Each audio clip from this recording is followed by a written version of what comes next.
Hello friends, welcome back to my channel fun learning with Janashree. तर आज आपण बघणार आहोत LKG स्टँडर्डसाठी इंग्लिश वर्कशीट. फर्स्ट क्वेश्चन आहे मॅच द पेयर्स. सो इथे आपण बघतोय की एका साईडला अप्पर केस लिहिलेले आहेत, म्हणजे कॅपिटल लेटर्स आहे, दुसऱ्या साईडला लोअर केस आहे सेम. तर मुलांना सेम अल्फाबेट त्यांना मॅच करायचं आहे, जसं PQR. सो याला ते मॅच करतील. XYZ, DEF MNO.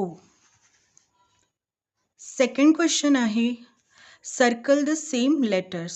मुलांना सेम लेटर आयडेंटिफाय करून त्याला सर्कल करायचं आहे. इथे L दिलेला आहे, Lला आयडेंटिफाय करायचं आहे आणि सर्कल करायचं आहे. तर इथे पण L दिलेला आहे, या लाईनमध्ये L नाही आहे, इथे L आहे. तर अशा पद्धतीने त्यांना हे करायचं आहे.